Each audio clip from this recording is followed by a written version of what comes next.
سلف صالحین بھی اللہ سے ڈرا کرتے تھے.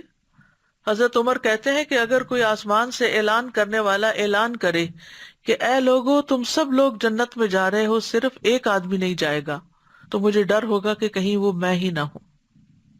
ابن عمر کہتے ہیں کہ عمر رضی اللہ عنہ کا سر میری ران پہ تھا جب وہ فوت ہوئے، تو انہوں نے مجھے کہا میرا سر نیچے رکھ دو، تو میں نے ان کا سر زمین پر رکھ دیا. پھر انہوں نے کہا اگر اللہ مجھ پر رحم نہ کرے تو میرے اور میری ماں کے لیے بربادی ہو، یعنی اللہ کی رحمت ہوگی تو ہی ہم پار لگیں گے. اللہ کے خوف کے فائدے کیا ہیں؟ نمبر 1، کامیابی ملتی ہے، دنیا میں بھی آخرت میں بھی. پھر نجات ملتی ہے. رسول اللہ صلی اللہ علیہ وسلم نے فرمایا 3 چیزیں نجات دینے والی ہیں، جن میں سے ایک چھپے اور ظاہر اللہ کا ڈر، اللہ کی خشیت. پھر اللہ کے ڈر کی وجہ سے گناہ چھوڑنے پر نیکی لکھ دی جاتی ہے. اللہ کے خوف سے بہنے والے آنسو جو ہیں وہ اللہ تعالیٰ کو بہت زیادہ پسند ہیں. فرمایا اللہ کے نزدیک 2 قطروں اور 2 نشانوں سے زیادہ کوئی چیز محبوب نہیں. ایک وہ قطرہ جو اللہ کے خوف سے آنسو بن کر نکلے، یعنی جو اللہ کے ڈر سے روتا ہے انسان، تو اس کا یہ جو آنسو گرتا ہے یہ اللہ تعالیٰ کو بہت محبوب ہے. اور دوسرا وہ خون کا قطرہ جو اللہ کی راہ میں بہہ جائے. پھر اللہ سے ڈرنے والوں کے لیے وعدہ کیا گیا کہ انہیں زمین پر اقتدار ملے گا. اللہ سے ڈرنے کی مناسبت سے مخلوق کا بھی اس بندے سے ڈرنا. یحییٰ بن معاذ کہتے ہیں کہ جس قدر آپ اللہ سے محبت کرتے ہیں اتنا ہی مخلوق آپ سے محبت کرتی ہے، اور جتنا آپ اللہ سے ڈرتے ہیں مخلوق اتنا ہی آپ سے ڈرتی. کتنی دلچسپ بات ہے.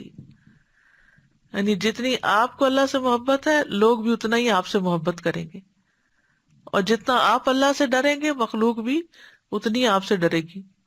اور جتنا آپ اللہ کی ذات میں مصروف رہتے ہیں اتنا ہی مخلوق آپ کے کام میں مصروف رہتی ہے. خوف گناہوں کی معافی کا ذریعہ بھی ہے. ایک شخص جو اللہ سے ڈرتا تھا لیکن اس کے پاس نیک عمل نہیں تھے، تو اس نے اپنی اولاد کو کہا جب میں مر جاؤں مجھے جلا دینا اور میری راکھ کو پھر جس دن تیز ہوا چل رہی ہو سمندر میں بہا دینا. جب وہ فوت ہو گیا تو اللہ تعالیٰ نے پانی کے فرشتوں کو حکم دیا کہ سارے ذرات اس کے اکٹھے کر لائیں. ہوا کے فرشتوں کو حکم دیا وہ اکٹھا کر لائیں اس کا اسٹف.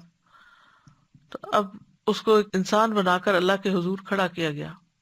تو اللہ تعالیٰ نے پوچھا اس کام پر تجھے کس چیز نے مجبور کیا تھا؟ اس نے کہا یا رب آپ کے خوف کی وجہ سے. اس پر اللہ تعالیٰ نے اس کی بخشش فرما دی. پھر قرآن مجید سے پتہ چلتا ہے کہ مغفرت اور اجر کبیر کا باعث ہے خوف. ان الذین یخشون ربہم لہم مغفرۃ واجر کبیر. یقیناً جو لوگ اپنے رب سے بن دیکھے ڈرتے ہیں ان کے لیے بہت بڑی بخشش اور بہت بڑا اجر ہے. کہ آج دنیا میں ڈرنا جو ہے وہ قیامت کے دن امن کا باعث ہوگا، حساب کے دن کا اطمینان ہوگا، عرش الہی کا سایہ ملے گا.